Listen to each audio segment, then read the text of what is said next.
So നമ്മള് ഇപ്പൊ പോയോണ്ടിരിക്കുന്നത് മൈസൂരിലേക്കാണ്. ഇപ്പൊ വീട്ടിൽ നിന്ന് ഇറങ്ങുന്ന സമയത്ത് വീഡിയോ എടുക്കാൻ വേണ്ടി പറ്റിയില്ല. അപ്പൊ നമ്മൾ നേരത്തെ 4 മണിയായപ്പോൾ ഇറങ്ങിയതാണ് മൈസൂർക്ക്. നമ്മൾ 2-3 കൊല്ലം മുമ്പാണ് അവസാനമായിട്ടൊരു ഫാമിലി ട്രിപ്പ് പോണത് ഇവിടേക്ക്, നമ്മുടെ ഊട്ടിയിലേക്ക്. അപ്പൊ അതിന് ശേഷമാണ് നമ്മൾ മൈസൂരിലേക്ക് പോണത്. അപ്പൊ നമ്മൾ നിലമ്പൂർ റൂട്ട്, നിലമ്പൂര്, കൂടല്ലൂര്, ബന്ദിപ്പൂർ ആ വഴിയാണ് തോന്നുന്നു പോകുന്നത്. നിലമ്പൂര് ഇപ്പൊ നമ്മൾ നിലവിൽ നിലമ്പൂർ എത്തിയിരിക്കുകയാണ്. നമ്മൾ അങ്ങനെ ബന്ദിപ്പൂർ നാഷണൽ പാർക്ക് ആ വഴിയായിരിക്കും പോകുന്നുണ്ടാവുക. അപ്പോൾ നമ്മൾ ഇന്നത്തെ ട്രിപ്പിൽ എവിടേക്കൊക്കെ പോകുന്നു, എത്രയൊക്കെ നമുക്ക് എക്സ്പെൻസ് വന്നു, എൻട്രി ടിക്കറ്റ്, ഇപ്പോൾ നമ്മൾ വിസിറ്റ് ചെയ്യാൻ വേണ്ടി പോണ പ്ലേസിൽ എത്രത്തോളം ടിക്കറ്റിൻ്റെ ചാർജ്, പറ്റാവുന്നതെല്ലാം ഇൻക്ലൂഡ് ചെയ്യുന്നതായിരിക്കും ഇപ്പോൾ ഈ വീഡിയോയിൽ. So again welcome back to my channel. ഇപ്പോൾ തൊട്ട് കിടക്കുന്ന വസുധ ഇസനിൽ കണ്ണു തുറക്കൂ.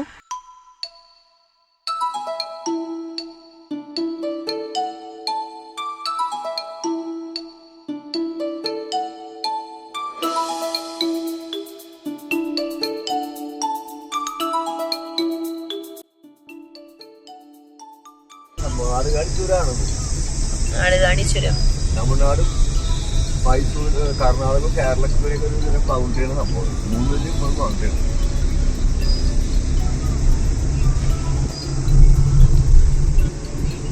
അങ്ങനെ ഞാൻ കുറച്ചേരം വണ്ടി ഓടിച്ചു, അത് കഴിഞ്ഞിട്ട് അമ്മ ഓടിച്ചു. ഇപ്പൊ അമ്മ ഓടിച്ചുകൊണ്ടിരിക്കുകയാണ്. നമ്മള് നാടുകാണീശ്വരം കയറിക്കൊണ്ടിരിക്കുകയാണ്. ഇനിയിപ്പോ എന്തെങ്കിലും കുറച്ചു നേരം കഴിഞ്ഞാൽ രാവിലത്തേക്കുള്ള ഫുഡ് എന്തെങ്കിലും കഴിക്കണം.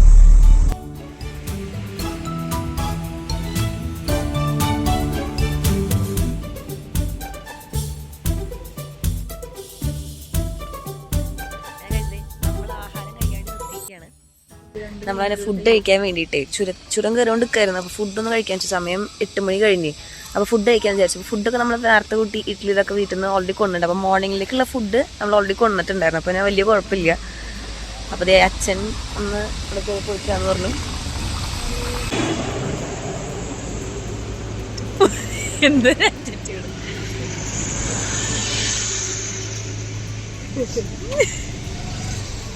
നീലമായി എല്ലാവരും, കുഞ്ഞു മാത്രമേ വേറെ കളറുള്ളൂ. രാവിലത്തെ ഭക്ഷണമൊക്കെ കഴിച്ച് കഴിഞ്ഞിട്ട് നമ്മൾ വീണ്ടും നമ്മുടെ യാത്ര സ്റ്റാർട്ട് ചെയ്തു. അപ്പോൾ അതുകൊണ്ട് ഞാൻ അങ്ങോട്ട് ഓടിച്ചു തുടങ്ങി. കുറേ നേരം അമ്മ ഓടിച്ചതിന് ശേഷം അപ്പം അമ്മയ്ക്ക് വയ്യാതെയായി. അപ്പം ഞാൻ അങ്ങോട്ട് എടുക്കാമെന്ന് വെച്ചു. പോണ വഴിക്കൊക്കെ നല്ല അടിപൊളി വ്യൂസ് ആയിരുന്നു കേട്ടോ. നല്ല അടിപൊളി വ്യൂസും നല്ല എന്താ പറയുക, നല്ല ക്ലൈമറ്റും ആയിരുന്നു.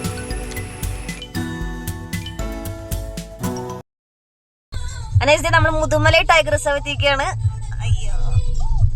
നമ്മള് മുതുമലയിൽ കൂടെ കടന്നു പോയിക്കൊണ്ടിരിക്കുകയാണ്. തമിഴ്നാട്ടിൽ വരുന്ന നാഷണൽ പാർക്കാണ് മുതുമലൈ നാഷണൽ പാർക്ക്. പുലിനെ കാണാൻ പറ്റുന്ന നമുക്ക് എന്തെങ്കിലുമൊക്കെ ഉണ്ടെങ്കിൽ കാണാം, നോക്കാം.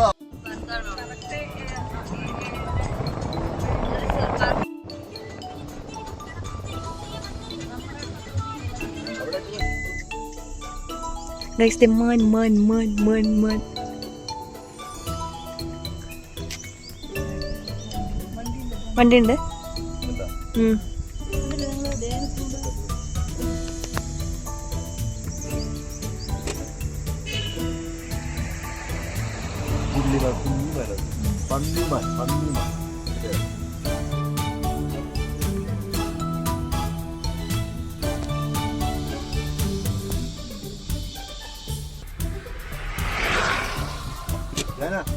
ആന ഭയങ്കരമില്ല.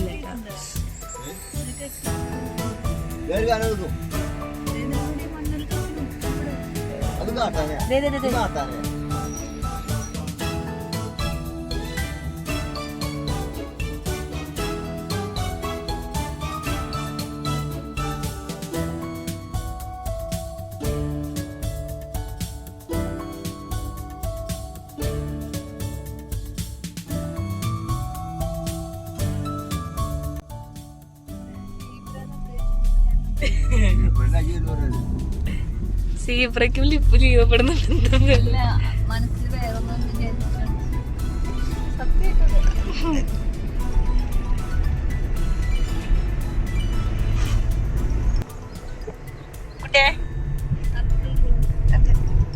മുതുമലൈ നാഷണൽ പാർക്ക് കഴിഞ്ഞിട്ട് നമ്മൾ കർണാടക സ്റ്റേറ്റിലേക്ക് എൻട്രി ചെയ്തോണ്ടിരിക്കുകയാണ്. നമുക്ക് ഇനി ബന്ദിപ്പൂർ നാഷണൽ പാർക്ക് കൂടി കവർ ചെയ്യാൻ ഉണ്ടെന്ന് തോന്നുന്നു. നമ്മളുടെ കർണാടക സ്റ്റേറ്റിലേക്ക് ഒഫീഷ്യലി എൻട്രി ചെയ്തിരിക്കുന്നു. ഗൈസ്, നമ്മളിത് ബന്ദിപ്പൂർ നാഷണൽ പാർക്ക് എത്തിയിരിക്കുകയാണ്. Sorry, Bandipur tiger reserve.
2-3 സ്ഥലത്ത് മാത്രം ഇത്തിരി വർക്ക് എടുക്കണല്ലോ. പക്ഷെ റോഡൊക്കെ അടിപൊളിയാണ്, വലിയ തിരക്കൊന്നുമില്ല.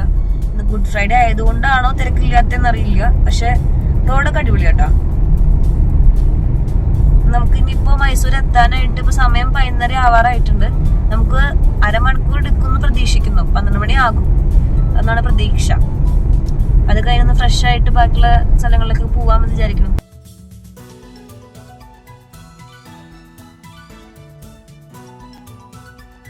മൈസൂർ എത്തിയിരിക്കുന്നത് നമ്മുടെ നിൽക്കാൻ പോണ ഹോട്ടല് NJ പാലസ് എന്ന് പറയുന്ന ഹോട്ടലാണ്. അതെ, നമ്മളിപ്പോൾ സമയം 12:15 എത്തിയപ്പോൾ ഇനിയിപ്പോൾ ഒന്ന് പോയിട്ട് റൂമിൽ കയറി ഫ്രഷ് ആവണം. എങ്ങനെയാന്ന് യാത്ര? റെസ്പോണ്ട് ചെയ്യൂ. അച്ഛന് കാല് ഭയങ്കര വേദന. നമ്മള് റൂമിലേക്ക് കയറിക്കൊണ്ടിരിക്കുകയാണ്. ലിഫ്റ്റ് വർക്കാൻ പറ്റില്ല, അപ്പോൾ അതുകൊണ്ട് ലഗേജൊക്കെ വെച്ച് നമ്മളിത് സ്റ്റെപ്പ് കയറിക്കൊണ്ടിരിക്കുകയാണ്. അവരുടെയും കയറണ്ട, ലിഫ്റ്റ് കുറച്ച് നേരം കഴിഞ്ഞിട്ട് വർക്കാവുള്ളൂ. അപ്പോൾ അതുകൊണ്ട് കയറിക്കൊണ്ടിരിക്കുകയാണ്. കുറച്ചധികം ബാഗും ലഗേജും എല്ലാം ഉണ്ട്. ഇനി ഇവിടെ വന്നിട്ട് ഫുഡൊക്കെ കഴിച്ച് നമ്മുടെ മൈസൂരിൽ ഫസ്റ്റ് ഡെസ്റ്റിനേഷൻ മൈസൂർ പാലസാണ്.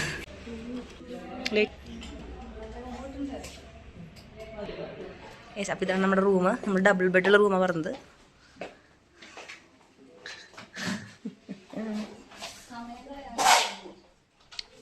നമ്മുടെ വീഡിയോയിലേക്ക് നമ്മുടെ റൂമിന് ചെറിയൊരു ബാൽക്കണി വ്യൂ ഉണ്ട്.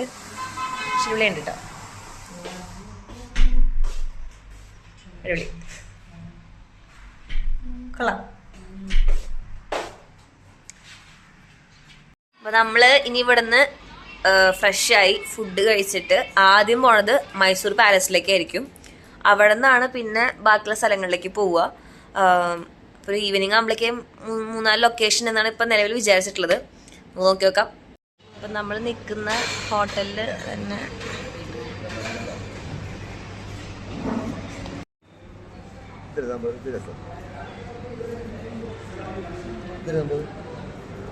ഇതാണ് ഇന്നത്തെ ഔട്ട്ഫിറ്റ് എന്ന് പറയുന്നത്. നമ്മൾ ഇറങ്ങുകയാണ് പാലസിലേക്ക് വേണ്ടിയിട്ട്. പിന്നെ പാലസ് വെച്ച് കാണാം. മൈസൂർ പാലസ് കയറാൻ ഇത്തിരി ബുദ്ധിമുട്ടുണ്ട്. നമ്മുടെ ഫസ്റ്റ് ഡെസ്റ്റിനേഷൻ നമ്മൾ പോയിട്ടുള്ള മൈസൂരിലെ ഫസ്റ്റ് പ്ലേസ് നമ്മൾ പോകാൻ പോകുന്നത് മൈസൂർ പാലസ് ആണ്. അപ്പം നല്ല ക്രൗഡ് ഉണ്ട്. എനിക്ക് ഗുഡ് ഫ്രൈഡേ ആയതുകൊണ്ടാന്ന് തോന്നുന്നു അത്യാവശ്യം നല്ല രീതിക്ക് ക്രൗഡ് ഉണ്ട്.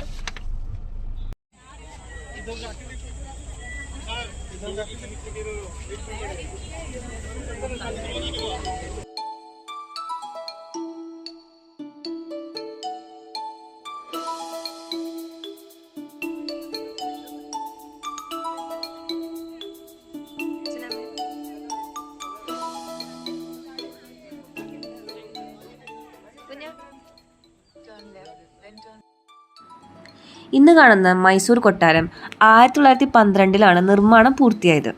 ബ്രിട്ടീഷ് വാസ്തുശില്പിയായ ഹെൻറി ഇർവിനാണ് ഇതിൻ്റെ രൂപകൽപ്പന നിർവഹിച്ചത്. ഇതിനു മുമ്പ് ഇവിടെ ഉണ്ടായിരുന്ന പഴയ മരക്കൊട്ടാരം 1897 ദസറ ആഘോഷത്തിനിടെ ഉണ്ടായ തീപിടുത്തത്തിൽ നശിച്ചു. അതിനുശേഷമാണ് ഇന്നത്തെ മനോഹരമായ കൊട്ടാരം പണിതത്. വോഡയാർ രാജവംശത്തിൻ്റെ ഔദ്യോഗിക വസതിയായിരുന്നു മൈസൂർ പാലസ്. 600 വർഷത്തിലേറെ വോഡയാർ രാജവംശമാണ് ഇവിടെ ഭരിച്ചിരുന്നത്. ഇന്നും ദസറ ആഘോഷത്തിനായി രാജകുടുംബവുമായി ബന്ധപ്പെട്ട ചടങ്ങുകൾ ഇവിടെ നടക്കാറുണ്ട്. ഇൻഡോ സാർസനിക് ശൈലിയാണ് നിർമ്മിച്ചിരിക്കുന്നത്. ഹിന്ദു, ഇസ്ലാമിക്, രജപുത്ത, ഗോത്തിക് വാസ്തുവിദ്യകളുടെ മനോഹരമായ സംയോജനമാണ് ഇതിൻ്റെ പ്രത്യേകത.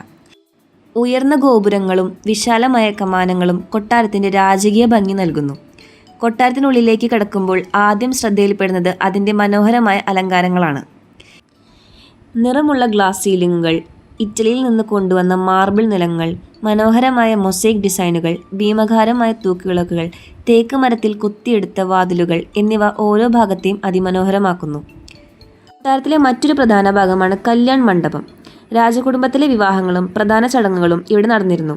നിറമുള്ള ബെൽജിയൻ സ്റ്റെയിൻഡ് ഗ്ലാസ് മേൽക്കൂരയും മനോഹരമായ മൊസൈക്ക് ഫ്ലോറും ഈ മണ്ഡപത്തെ വളരെ ആകർഷകമാക്കുന്നു. കൊട്ടാരത്തിലെ ചുവരുകളിൽ വോഡയാർ രാജാക്കന്മാരുടെയും രാജ്ഞിമാരുടെയും ചിത്രങ്ങൾ, ദസറ ആഘോഷയാത്രയുടെ പെയിന്റിങ്ങുകൾ, യുദ്ധരംഗങ്ങൾ, വേട്ടയാടൽ രംഗങ്ങൾ എന്നിവ കാണാം. പ്രശസ്ത ചിത്രകാരനായ രാജരവിവർമ്മ വരച്ച ചിത്രങ്ങളും ഇവിടെ പ്രദർശിപ്പിച്ചിട്ടുണ്ടെന്ന് അറിയപ്പെടുന്നു. മൈസൂർ ദസറയാണ് ഈ കൊട്ടാരത്തിൻ്റെ ഏറ്റവും വലിയ പ്രത്യേകത. ദസറ ആഘോഷ സമയത്ത് ഏകദേശം 1,00,000 ലൈറ്റുകൾ ഉപയോഗിച്ച് മുഴുവൻ കൊട്ടാരവും പ്രകാശിപ്പിക്കും. അംബാവിലാസ് അഥവാ ദർബാർ ഹാൾ രാജാവിൻ്റെ ഔദ്യോഗിക സമ്മേളനങ്ങൾ നടന്നിരുന്ന പ്രധാന ഹാളാണ്. സ്വർണ്ണ നിറത്തിലുള്ള അലങ്കാരങ്ങളും നീല പച്ച നിറങ്ങളിലുള്ള തൂണുകളും വലിയ ഗ്ലാസ് മേൽക്കൂരയും ഈ ഹാളിൻ്റെ പ്രത്യേകതയാണ്.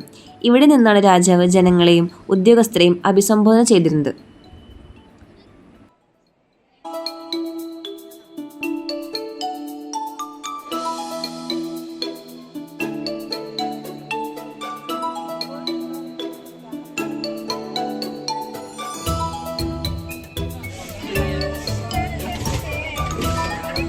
बदल लेट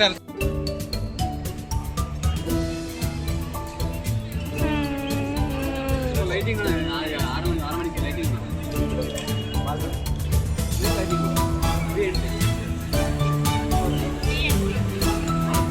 അപ്പോൾ ആ ചേട്ടൻ്റെ കയ്യിൽ നിന്ന് നല്ലൊരു ചായ കുടിച്ച് പതുക്കെ ഇറങ്ങാൻ നിൽക്കുന്ന സമയമായി. ഇപ്പോൾ അവിടെ നിന്ന് ഫോട്ടോഗ്രാഫേഴ്സ് വന്നിട്ട് പറഞ്ഞൊരു ഫോട്ടോ എടുത്തുതരാം എന്ന് പറഞ്ഞു. കൈയോടെ നമുക്ക് ലാമിനേറ്റ് ചെയ്ത് തരും എന്ന് പറഞ്ഞു. അപ്പം നമ്മളിങ്ങനെ ഓരോ സ്ഥലത്ത് പോകുമ്പോൾ എപ്പോഴും ഫോട്ടോ എടുക്കാറുണ്ട്. അപ്പോൾ ഓരോ സ്ഥലത്ത് ഓർമ്മയ്ക്കായിട്ട്. അപ്പോൾ അങ്ങനെ അവിടെ കുറച്ച് നേരം ഫോട്ടോ ഒക്കെ എടുത്തു. ഇതാണ് നമ്മൾ എടുത്ത ഫോട്ടോ. കൈയോടെ കിട്ടി. 100 രൂപയാണ് അവിടെ ഒരു ഫോട്ടോ എടുക്കാൻ. ഫോട്ടോ എടുത്ത് നമുക്കിങ്ങനെ ആക്കി തരും അവർ.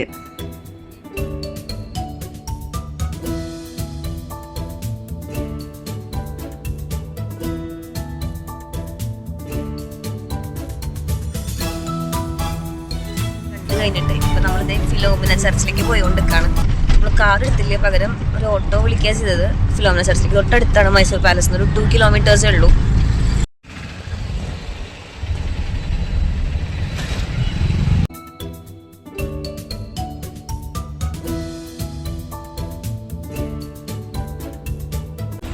ഇതാണ് നമ്മുടെ സെൻറ്റ് ഫിലോമിന ചർച്ച് എന്ന് പറയുന്നത്. മൈസൂരിലെ നമ്മൾ സെക്കൻഡ് വിസിറ്റ് ചെയ്യുന്ന പ്ലേസാണ് സെൻറ്റ് ഫിലോമിന ചർച്ച്. ഇവിടെ എൻട്രി ഫീസ് ഇല്ല. അടിപൊളിയുണ്ടല്ലേ, എൻട്രി ഫീസ് ഇല്ല.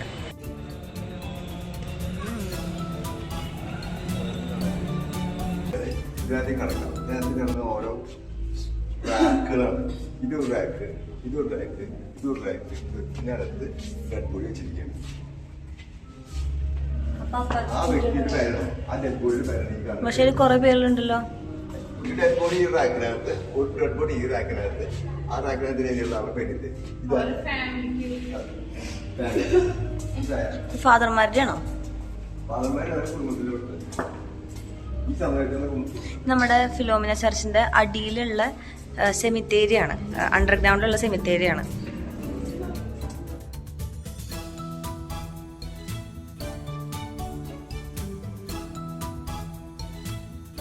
മൈസൂർ എന്ന് കേൾക്കുമ്പോൾ നമുക്ക് ആദ്യം ഓർമ്മ വരുന്നത് ഈ ഒരു പാലസും പിന്നെ ഈ ഒരു സ്റ്റാച്ചു ആണ്.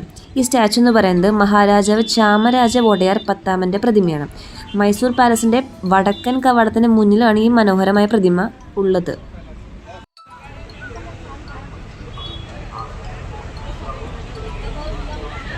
നമ്മുടെ നെക്സ്റ്റ് ലൊക്കേഷനായിരുന്നു ചാമുണ്ഡി ടെമ്പിൾ. അപ്പോൾ നമ്മൾ നിൽക്കുന്ന പ്ലേസിൽ നിന്ന് ഒരു 10-12 കിലോമീറ്റർ ദൂരെയാണ് ചാമുണ്ഡി ടെമ്പിൾ എന്ന് പറയുന്നത്. അപ്പോൾ നമുക്ക് ചാമുണ്ഡി ഹിൽസ് കഴിഞ്ഞിട്ട് വേണം അവിടെ എത്താനായിട്ട്. കർണാടകയിലെ ജനങ്ങൾ ചാമുണ്ടേശ്വരിയെ നാദാദേവി എന്നാണ് വിളിക്കുന്നത്, അതായത് സംസ്ഥാന ദേവത. സമുദ്രനിരപ്പിൽ നിന്ന് ഏകദേശം 3300 അടി ഉയരത്തിലാണ് ഇത് സ്ഥിതി ചെയ്യുന്നത്. മഹിഷാസുരൻ ഭരിച്ചിരുന്ന ഈ കുന്നിൻ മുകളിലാണ് ദുർഗാദേവി അസുര രാജാവിനെ വധിച്ചതെന്ന് വിശ്വസിക്കപ്പെടുന്നു. ചാമുണ്ടേശ്വരി ക്ഷേത്രത്തെ 18 ശക്തിപീഠങ്ങളിൽ ഒന്നായി കണക്കാക്കപ്പെടുന്നു. പുരാണ കാലത്ത് ഈ പ്രദേശം ക്രൗഞ്ച് പുരി എന്നറിയപ്പെടുന്നതിനാൽ ഇത് ക്രൗഞ്ച് പീഠം എന്നറിയപ്പെടുന്നു. സതിയുടെ മുടി ഇവിടെ വീണതായി പറയപ്പെടുന്നു. 12ാം നൂറ്റാണ്ടിലെ ഹോയ്സല രാജവംശത്തിലെ ഭരണാധികാരികളാണ് യഥാർത്ഥ ക്ഷേത്രം നിർമ്മിച്ചതെന്ന് കരുതപ്പെടുന്നു. ശ്രീകോവിലിൽ അഷ്ടഭുജം അല്ലെങ്കിൽ 8 കൈകളുള്ള ചാമുണ്ടേശ്വരിയുടെ പ്രതിമയാണ് ഉള്ളത്. നമ്മളങ്ങനെ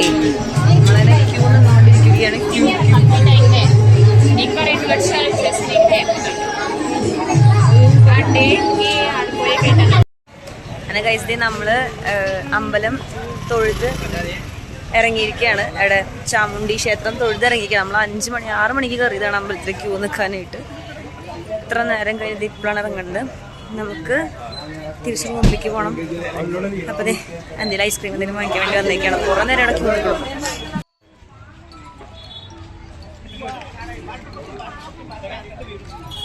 എന്താ കൊള്ളാലോ.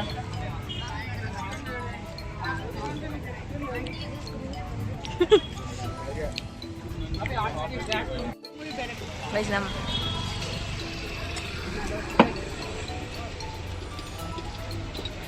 ക്ഷേത്രം എന്ന് പറഞ്ഞിട്ടുണ്ടെങ്കിൽ ചാമുണ്ടി ഹിൽ എന്ന് പറഞ്ഞൊരു മലനിരയുടെ മുകളിൽ ചെറിയ കുന്നിന്റെ മുകളിൽ ക്ഷേത്രം സ്ഥിതി ചെയ്യുന്നു. ഈ ക്ഷേത്രത്തിനെ ചുറ്റി ആ മലയെ ചുറ്റിപ്പറ്റി കുറച്ച് കുഞ്ഞു ഹെയർ പിന്നുകൾ കേട്ട് വേണം ഈ അമ്പലത്തിൽ. അതിന് കഴിച്ചിട്ട് നമ്മൾ റൂമിലേക്ക് എത്തിയിരിക്കുകയാണ്. പുലർച്ചെ 4 മണിക്ക് കിടന്ന് പുറപ്പെട്ടു. പിന്നെ 4 മണി തൊട്ടിട്ട് നമ്മളൊരു 12:30 കഴിഞ്ഞു തോന്നുന്നു ഇവിടെ എത്തിയപ്പോൾ, മൈസൂർ എത്തിയപ്പോൾ. അതാ ഡ്രൈവ് ചെയ്തു. അത് കഴിഞ്ഞ് വന്ന് ഒന്ന് ഫ്രഷായി വേഗം ഫുഡ് കഴിച്ച് അപ്പം തന്നെ നമ്മൾ റെസ്റ്റ് ഒന്നും എടുത്തില്ല. അപ്പം തന്നെ നമ്മൾ മൈസൂർ പാലസ് കാണാൻ വേണ്ടി പോയി. അപ്പം ആദ്യം നമ്മളൊരു ഷുഗർ മഹലിനാണ് ഉദ്ദേശിച്ചിട്ടുണ്ടായിരുന്നത്. പക്ഷെ അത് നമുക്ക് പറ്റില്ല, ഓപ്പൺ ആയിട്ടുണ്ടായിരുന്നില്ല. അപ്പോൾ ഇവിടേക്ക് നമ്മൾ മഹലിലേക്ക് പോയി, അല്ല മൈസൂർ പാലസിലേക്ക് പോയി. അവിടെ നിന്ന് ഇറങ്ങിയപ്പോൾ 4:15 കഴിഞ്ഞിട്ടുണ്ട്. അത്യാവശ്യം ടൈം ഇതായിട്ടുണ്ട്. അത് കഴിഞ്ഞ് നമ്മൾ അവിടെ ഫിനോമിന ചർച്ച് ഉണ്ട്, ആ ചർച്ചിലേക്ക് പോയി. പക്ഷെ ചർച്ച് സത്യം പറഞ്ഞാൽ നമ്മൾ കാർ എടുത്തില്ല. നമ്മൾ കാറവിടെ പാർക്ക് ചെയ്തിട്ട് ഒരു ഓട്ടോ വിളിച്ചാൽ പോയത്, അടുത്തായിരുന്നു. അപ്പം അത് കഴിഞ്ഞ് അവിടെ പോയി, അവിടെ കുറച്ച് ആളുകൾ കാണാനുണ്ടായിരുന്നു. അത് കഴിഞ്ഞ് നമ്മൾ അവിടെ നിന്ന് ഡയറക്റ്റ് പോയത് നമ്മുടെ ചാമുണ്ടി ക്ഷേത്രത്തിലേക്കാണ്. അതാണ് ഇത്തിരി ടയേർഡ് ആക്കിയത്. കാരണം എന്താണെന്ന് വെച്ച് കഴിഞ്ഞാൽ അത്യാവശ്യം കുറച്ച് ദൂരം ഉണ്ടായിരുന്നു. ഒരു 10-30 കിലോമീറ്റർ, 10-20 കിലോമീറ്റർ ഉണ്ടായിരുന്നു നമ്മൾ നിൽക്കുന്ന മൈസൂർ പാലസിൽ തന്നെ. നമ്മൾ ഇവിടെ നിന്ന് ജേർണി സ്റ്റാർട്ട് ചെയ്യുന്നത് ഒരു 5:30 കഴിഞ്ഞു, 5:15 ആയി ഓൾമോസ്റ്റ്. അപ്പോൾ ആ സംഭവം അമ്പലം ഒരു 6:30 ശേഷം ആരും കിടത്തില്ല. നമ്മൾക്ക് സ്പെഷ്യൽ ടിക്കറ്റ് എടുത്ത് 50 രൂപയുടെ, ഒരാൾക്ക് 50 രൂപ വെച്ചുള്ള സ്പെഷ്യൽ ടിക്കറ്റ് എടുത്തിട്ട് അമ്പലത്തിൽ തൊഴാൻ വേണ്ടി കയറി. അപ്പോൾ അതിനൊരു ക്യൂ, സാധാരണ ടിക്കറ്റ് കയറുന്ന ആൾക്കാർക്ക് ഒരു ക്യൂ, VIP-കാർക്ക് വേറൊരു ക്യൂ. പക്ഷെ നമ്മളെടുത്ത ടിക്കറ്റിൽ പോലും നമ്മൾക്ക് ഒരുപാട് നേരം നിൽക്കേണ്ടി വന്നു. ഒരുപാട് എന്ന് വെച്ച് കഴിഞ്ഞാൽ 6:15 തൊട്ടിട്ട് 7 മണി കഴിഞ്ഞു. അത്ര നേരം നിന്നു ക്യൂ കഴിഞ്ഞ്. അപ്പോഴും തിരക്കാണ്. പിന്നെ എല്ലാം കൂടി ഒറ്റ ലൈനിലായി. എല്ലാം കൂടി അവസാനം വയ്യാണ്ട് അത് തൊഴുതിറങ്ങി. അവിടെ നിന്ന് 2-3 ഐസ്ക്രീമൊക്കെ കഴിച്ച്. പിന്നെ ഇവിടെ കോമൺ ആയിട്ട് കണ്ടൊരു കാര്യം വെച്ചാൽ പൊരിയലാണ്. ഈ മറ്റേ നമ്മുടെ എന്താ പറയുക, മറ്റേ ഇതില്ലേ പൊരിയും ക്യാരറ്റും ആ സംഭവമൊക്കെ ഇട്ട്, അതൊക്കെ അങ്ങനത്തെ ഉള്ള കൂടുതൽ കാണുന്നത്. അപ്പോൾ അതൊക്കെ കഴിച്ചു. എന്നിട്ട് അവിടുന്ന് തിരിച്ച് മൈസൂർ പാലസിൽ ഈ സമയത്ത് ലൈറ്റ് അറേഞ്ച്മെന്റ് ഉണ്ട്. അത് കാണണമെന്ന് ഉദ്ദേശിച്ചിരുന്നു. പക്ഷെ സത്യം പറഞ്ഞാൽ അവിടെ വരെ ഓടിച്ചു പോകാൻ വയ്യ. കാരണം നമ്മുടെ നിൽക്കുന്ന സ്ഥലത്ത് നിന്ന് വീണ്ടും മൈസൂർ പാലസിലേക്ക് വീണ്ടും ഒരു 5 കിലോമീറ്റർ എത്രയുണ്ട്. അപ്പം അത്രയും ഓടിക്കാൻ വയ്യാത്തതുകൊണ്ടാണ്. അപ്പോൾ പിന്നെ നമ്മൾ ക്യാൻസൽ ചെയ്തു. എന്തായാലും ഇന്നത്തെ ട്രാവലിംഗ് ഇപ്പോൾ നമ്മൾ നിലവിൽ നിർത്തിയിരിക്കുകയാണ്. അപ്പോൾ നമുക്ക് ഇനി ഫുഡ് കഴിക്കുമ്പോൾ കാണാം. മൈസൂർ Day 1 വ്ളോഗ് ഇവിടെ എൻഡ് ചെയ്യാണ്. നമ്മുടെ Day 2 Day 3 നെക്സ്റ്റ് വ്ളോഗിൽ വരുന്നതായിരിക്കും. But till then bye.